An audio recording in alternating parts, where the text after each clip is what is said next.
Well, it is 10:01, so we'll go ahead and get started, and I might pause if anybody else enters the waiting room. But thank you all for coming today and spending your morning with me. Super excited today to be doing the fiscal year 2023-24 community grants orientation for the city of Coronado.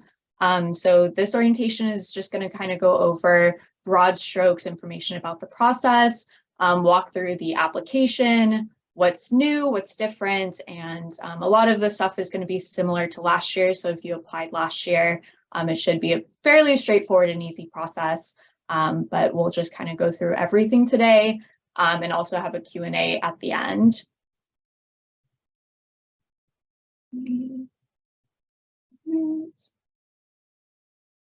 So just our agenda for today, as I kind of already said, we'll go over some introduction and background on the community grant program.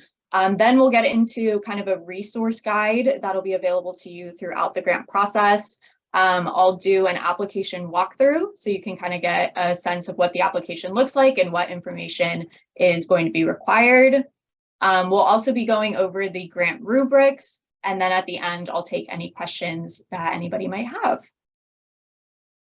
So first things first, this meeting is being recorded and it's going to be posted on the city's website later today.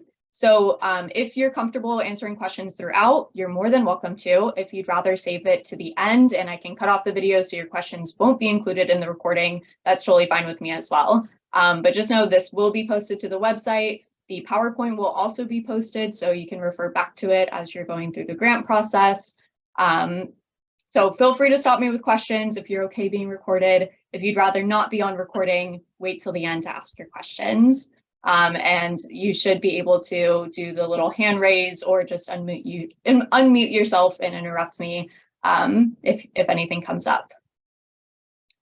So now getting into some introductions for the community grant program.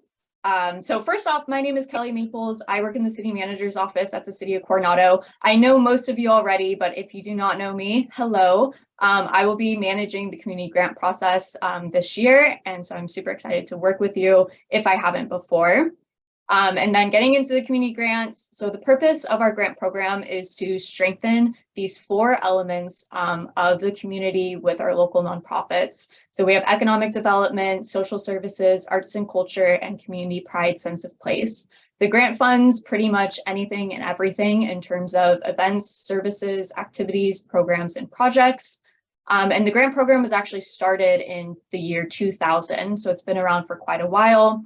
And in 2019, the City Council adopted Policy 28, which kind of governs the grant program. And there's a lot of different parameters within Council Policy 28 that guides how the grant program functions.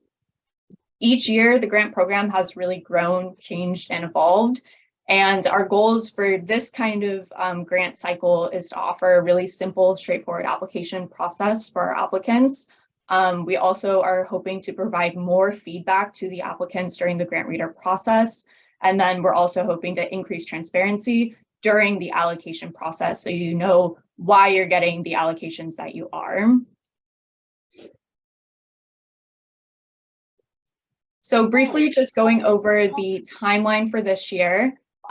Today, February 15th, the grant application opens and it's currently posted on the website. So right after this, you can check out the website and you'll be able to start your application. The application closes on March 31st, which is a Friday, and no late applications will be accepted. On June 1st, 2023, the Cultural Arts Commission will be reviewing the cultural arts grants. So if you apply for an arts and culture grant, you are welcome to come to that public meeting for the Cultural Arts Commission and give a public comment. And it's kind of a beneficial thing if you have an arts and culture grant to attend that meeting so that you can answer any questions that might come up from the commission. And then tentatively, the City Council will be allocating grants on July 18th, 2023 this year. So it's a little bit later than it was last year, but with our budget timeline, that's what we're looking at. So I see some people taking notes, so I'll leave it on this slide for just a moment. And if you go over to our website, which will be linked in many areas in this presentation. There's a more comprehensive timeline that also includes when the grant readers are going to be selected and when our budget process is happening. So you can check out the kind of more in-depth timeline that's on our website. All right, so moving on to a little bit more background. The Community Grant Program, as I said earlier, recognizes 4 grant elements, and these elements include the arts and culture, community pride sense of place, economic development, and social services. So the mission and goals of each of these elements are listed here on the slide. Not going to go over all of them, but feel free to review this at your leisure. And the real purpose of these elements is it kind of guides how you're scored during the grant reader process. And one of the big categories in the grant rubric is how well your grant proposal aligns with the elements listed here. So we'll get into the rubrics a little bit more in greater detail later, but just know that each grant proposal is scored out of 25 on how well it aligns with the community elements, missions, and goals on this slide. So when you're applying and you're creating your grant proposal, the grant element that you apply to is fairly important, and we want to make sure that the proposal aligns with these specific missions and goals.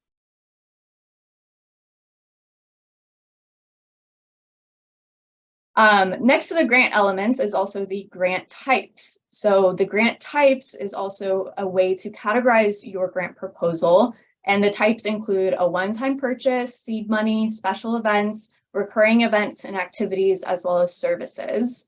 So unlike the grant elements, these don't have any type of value. You're not scored in any particular way on these grant types. It's just a good way to categorize your grant request, and it helps the reader understand kind of what you're applying for. So if you're a new organization and you're starting a new event, then you'll apply under the seed money type. Or if you're buying a big purchase for a durable good, then that's going to be a one-time purchase grant. So this kind of just helps categorize your grants, but again, there's no real value that's placed on these grant types. So now that's kind of the broad overview of how the grant program operates and the kind of intricacies of the grant elements and the grant types. Moving on to resources for this grant cycle. So this is kind of a resource guide that I wanted to share with all of you. So the community grant webpage on our website is probably going to be the most helpful page. It's going to have all of the resources that you will need, including the application on the site. So that is linked here. The second kind of resource is Policy 28, which I had mentioned in one of the beginning slides. This is the policy that governs the grant program, and it is a very comprehensive document that outlines everything that you need to know about the grant process from start to finish. So it's also linked on this slide. So when I send the slides out, you can access Policy 28. It's also on the website. And I really recommend everybody to review it and familiarize yourself with it prior to submitting your grant application, so you know what we're looking for and really what the purpose of the community grant program is. The next resource is a program instructions guide. And this is a 4-page document that is kind of a summary of eligibility requirements, submission requirements, as well as it lists the rubric. So again, it's linked here. It's also on the website. It's a nice kind of reference guide to see, you know, what are the missions and goals of the elements and what are the grant types, and just giving you a good idea of what we're looking for. The next resource that I wanted to share with you is that I'm going to be having office hours on Zoom every Friday from 10 to 11. The Zoom link is here, and there's the passcode available here. You're welcome to drop in if you have any questions. If you're going through the application and something's not making sense, I encourage you to join the office hours. And then the last resource is just kind of me more generally, that if you can't make it to the office hours, but you need to reach out to me, my contact information is here, and I'm happy to help you in any way that I can, whether it's kind of the more technical stuff or actual like kind of grant writing or questions about the process. I'm available, so you can email me or call me directly, and I'm happy to help wherever I can. All right, so moving on to the actual application and doing a little walkthrough. So everything that you're going to need is going to be posted on our website. And like last year, the grant application is going to be completely online, and hard copies are not going to be accepted. So you're going to need a few things for the application, and those are kind of listed there on the left side of the slide. And I recommend having all of these items ready to go and saved on your computer so that when you're submitting the application, it's super easy to pull the items in and upload them. But we'll go through all of these items in the next couple of slides as I pull up the application. But before doing that, so if you submitted the application, if you submitted an application last year, you're going to recognize this, the request for application. So as soon as you log onto our website and get up on the community grants page, there's going to be an application request little link right embedded. You can't miss it on the website. This is 4 questions that kind of test your eligibility. And so you're going to answer those 4 questions. And if you're eligible, you're going to get an invitation to apply email. And that's what that middle picture is there.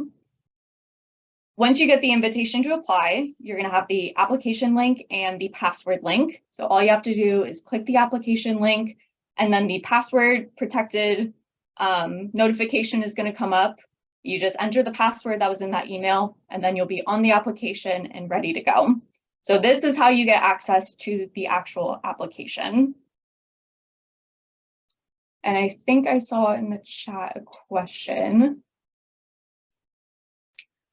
Julia, I just saw your question of should everyone who applies attend the June 1st meeting? So the answer to that is no. Only applicants who apply under the arts and culture community elements should attend the June 1st meeting. So the June 1st meeting is when the Cultural Arts Commission reviews the arts and culture grants.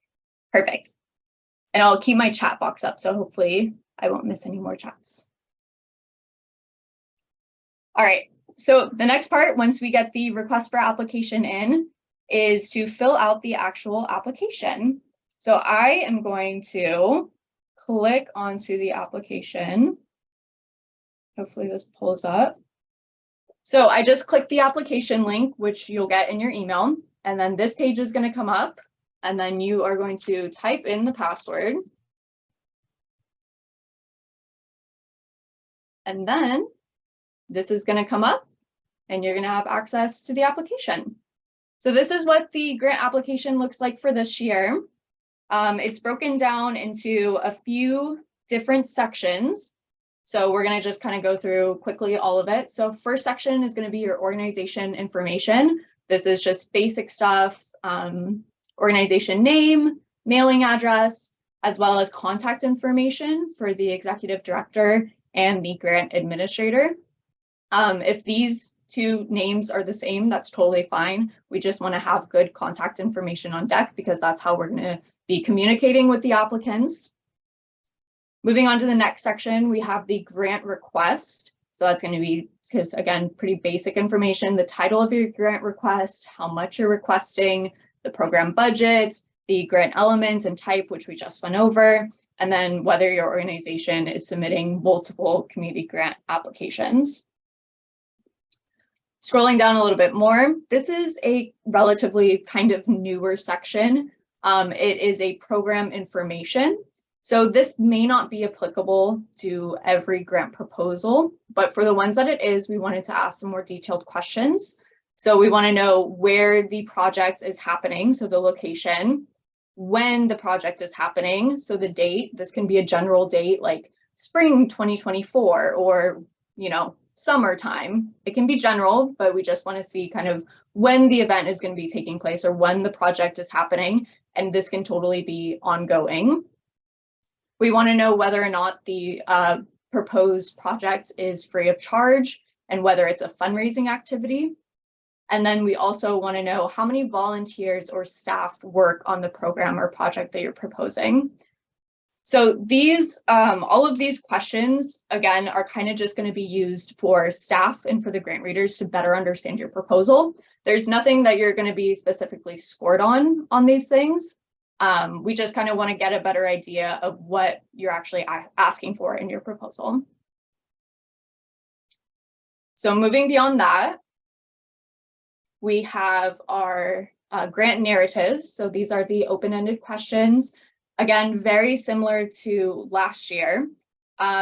The only difference is that the questions are worded a little bit differently. And as you go through them and refer to the rubric, the questions are going to line up with the questions on the rubric. So there's 6 rubric categories and there's 6 questions here. So you should be able to see what we're referring to in these questions for the rubric. So you can kind of get an idea of what the weight of each question is and how they're going to be scored. Unlike last year, there is a word limit. So the word limit is 500 words for all of these categories. And again, there's 6 questions and they're going to correspond to the categories that are on the rubric that the grant readers are going to be reading. Then we just have the signature page. So it's just an online signature, date it, and date it. And then getting into the supporting documents, which again, if you applied last year, you're familiar with pretty much all of these. The first one that we're asking for is the W-9. So this administratively helps us out a bunch when we, get checks actually out to you. So you can click here on the side and it actually pulls up the document and you can just fill it out and then upload it here. We have the 990. For the 990, please only upload page 1 through 8. And then there is a caveat here. You can upload page 1 to 3 of the IRS Form 990 Easy, or if you're an organization with gross receipts of $50,000 or less, you may submit the 990 e-postcard. So that's all right here. So when you get to that point on the application, you can read the more detailed instructions. We're also requesting 3 years of financial statements. You can upload 990s, you can upload independent bookkeeping, you can upload profit and loss statements. We're pretty flexible. We just kind of want to see where you guys as an organization have been over 3 years. Then please upload the IRS nonprofit determination letter for your organization. And then these last 2 are new, but they're pretty simple. So we want to see a screenshot of the California Attorney General current exempt status on the charity registry. So if you're a nonprofit organization in California, you should be registered with the Attorney General and the Secretary of State. So this is kind of just checking that. I have it linked on the application, so it's super easy. You just click the link. This is the page that's going to pop up. Under organization name, you just put your organization. So I'm just going to put Feeding San Diego in so you can see what it looks like. So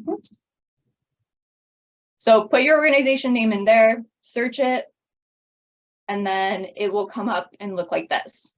Then all you need to do is take a screenshot of this part.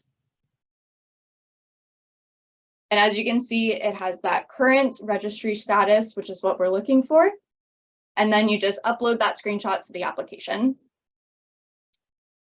And you're going to do essentially the exact same thing with the California Secretary of State. So there's a business search. So again, just click this link right on the application. It's going to take you to this business search page. Type in your organization name. It's going to pop up right here. And then all I need is a screenshot of this information right here. And as you can see, it's showing that active status, which is what we're looking for. So those are the 2 kind of new items that we need. And again, just take a screenshot and then you can upload it right here where the button is. Now moving down to additional support documents. So again, if you submitted an application last year, you're going to recognize these 3 documents. This year, we are only requiring 1 of these documents to be submitted. You are more than welcome to submit all 3 if you have them, but you only need to submit 1. So those 3 documents are the names and biographies of 3 employees, board member names, roles and terms, or the personnel and anti-nepotism policy. Again, if you have all 3, you can upload all 3. If you only have 1, you only have to upload 1. Okay. We'll get to the budget proposal in just a second. And then just at the bottom here, there's one additional section, which is optional supplemental items. So if you would like to upload pictures or a video or some other, a cover letter, something else, you're more than welcome to upload it here. please limit the submission to 3 items. These items are not going to be given to the grant readers. They're just going to be given to staff and the city council for review. So you're not obligated to upload anything extra, but if you'd like to, this is your place to do so. Okay, any questions on the application that I can answer right now? Awesome. Okay, so I'm going to go back to the presentation then.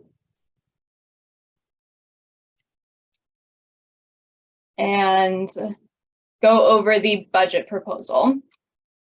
So as you saw, the budget proposal is directly embedded in the application. So all you need to do is download the budget proposal, fill it out, save it to your computer, and then re-upload it to the application. So the directions are on the application. It should be pretty clear and straightforward. And then this document on the right, the picture, is what the budget proposal looks like. So we'll go into a little bit more depth. So again, this is a screenshot directly from the application. Where that red arrow is, that's the download button. So click that button, fill it out in your PDF software, whatever you have on your computer, save that file to your computer, and then re-upload it to the application, which is going to be this button here where the blue arrow is pointing to. All right, so going into just a little bit, Julia, I just saw your question. Are we able to save progress in the application? Yes, you are. We'll get to that in just 1 second. I think in the next couple of slides, we'll go over how to save the application. So a little bit more on the budget proposal. So the image on the left there, and what we already saw, is what the budget proposal looks like. And again, it's very similar to last year, with hopefully it's a little bit simpler. So there's in-depth instructions directly on the budget proposal form that I encourage all of you to read when you start filling it out. And it's going to explain exactly what we're looking for. Basically, the top section of the budget proposal, the section here, is where you can list all other financial support that you're getting from other sources for your grant proposal. So this can be fundraising activities, community donations, other grants. This is where you're going to list that. Then the bottom portion of the budget proposal is pretty straightforward, and we are just asking for a program budget that includes the total cost of your proposal and what the total cost is that you are requesting through the program. So I've highlighted a couple things here on the budget proposal and the grant application. So I want to just point that out now. So at the bottom here, we have in the total cost column, we're asking you to sum or add up all of your total costs for the program and then your total grant request. Now, these 2 columns must match the grant request amount and the total program budget questions on the application. So please make sure that what is listed on your budget proposal matches what you submit on your grant application. So those numbers should be the exact same and they're color coordinated. So the total cost of the program is the total program budget, and the total request amount is your grant request amount. And then I've also highlighted up here in yellow the organization's annual operating budget. This should be a different number. This should be your kind of annual expense and revenue. So that's your annual operating budget, different from what you're actually requesting, hopefully, from the grant program. So that's a different number, but these 2 for the program budgets and the grant request amount should match from the budget proposal to the grant application. I think that last year there was some confusion with some of the organizations when they were filling that out. So I just wanted to make that clear here. And then I also have a little note up here that this year we have a new cap that's also kind of the same cap as last year. So we have a cap of $150,000 per organization and $100,000 per proposal. So each proposal can be maxed out at $100,000, and the organization cap is $150,000. So, Kelly, can I ask a question before you? I know for last year we had a budget question come up last year for the grant request amount versus the total program budget for those matching, because it was that one of the parameters was that the program, the grant couldn't cover more than 70% of the program. So it was showcasing that it was less than 70%. Is there a way, how do we showcase that this year? So that's going to be kind of calculated internally and sorted out when we do the actual allocation process. In the instructions of the program budget, it says you may request 100% of the cost for any or all items. That does not guarantee that you will get what you are requesting. But if your program is going to be $15,000 and you're requesting $15,000, you are more than welcome to do so. Got it. Okay, so it's a little different. Yeah, so there's no calculating of 70% of this, there's no calculations of that. Okay, thank you so much. Of course. Okay, awesome. So the last step of the grant application is submitting your application. So it's very obvious at the bottom. You're just going to press the button that says submit application, and you're going to get a thank you page that pops up. And the thank you page is kind of nice because it's going to have all of your attachments listed as a download. So if you want to download any of the attachments you just uploaded, you can do so here. You can also send the PDF as an email, and you can send it to other people in your organization or whoever might want to see the application. And you can also download the PDF version of your application if you want to just get it right then and there. So unlike last year, this year, the application is going to download into a really pretty clean PDF. So it shouldn't be like 15 pages of chaos like it kind of was last year. It should be pretty clean and in PDF form. So it's easy to download and easy to refer back to later. When you submit the application, you're also going to get a couple different email confirmations. The first one is just your document is signed and completed. And then the second email confirmation you're going to get is going to have your application information directly in the email. So you have multiple opportunities to save your application to your computer once you submit it. And if you end up losing any part of your application and you need a copy of it, feel free to reach out to me. I will have copies of everything's that's submitted, I'm going to have access to. So if you want a copy of something that you already submitted, just reach out to me and I can get it out to you.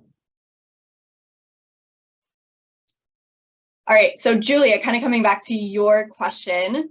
So a couple tips when you're filling out the application. The first one is that there is a preview PDF feature. So if you scroll to the bottom of the application, there's a button that says preview PDF, and you can click that and you can kind of see how your application is looking. This is really beneficial for the open-ended questions, just to check out your formatting and make sure that things don't look wonky. There's also a save feature. So you can save your application by, again, clicking this button at the bottom, and it will send a copy of the application to your email, and it'll save all of the information that you've already inputted. Just note that if you're submitting multiple applications, you can't save multiple at a time. So you have to submit one application before starting a new application, unless multiple people in your organization are filling them out. That's kind of the way to get around that if you want to work on them simultaneously. The third kind of tip, which is more of a warning, is that all of the fields on the application are required. So you will not be able to submit your application until everything has been inputted. If an issue comes out where you don't have a document or you can't access something, just reach out to me and we'll make it work. But that's kind of just a warning of you won't be able to submit until all of the documents and everything is filled out. The last thing that I want to mention on this slide, as you can see in my little bubble up there, there is a maximum of 3 applications per organization that you can submit. So we used to not have a cap on how many applications an organization could submit, and this year it is 3.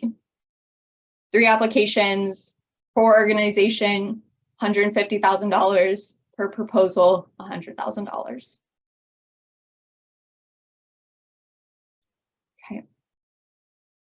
Okay, so now moving on to our last slide, which is rubrics. So again, once you get this PowerPoint, you can click this link here and it's going to take you to the rubrics, but I've uploaded images of them here just so you can kind of check them out. So each grant is scored on a 100-point rubric across 6 different categories, which are all weighted a little bit differently. So each rubric for each element is similar in that the activity alignment and element-specific focus are the heaviest weighted categories. And beyond that, the readers are scoring on things like community benefit, organizational capacity, leverage, and innovation. So depending on which grant type or grant elements you are applying to, your rubric is going to be different. So make sure to familiarize yourself with these rubrics so you know what you're being scored on. This year, the grant readers are also going to be invited to provide written feedback for the applications they read. They're not required to submit written feedback, but we're going to just have it open for them that if they want to make comments on the grant application that they read, they're more than welcome to. And all of the grant scores and feedback are going to be given back to you guys, the applicants, by May 31st. So you're going to have a chance to look at them and look through your scores and any comments that you might have prior to grants being allocated.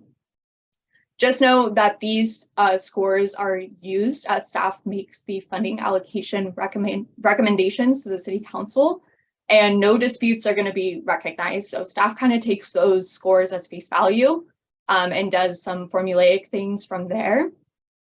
So just know that, but the City Council is reviewing the applications, and if they have a different perspective than the score you get on your application, they're the ones who makes that call. So just want to throw that out there.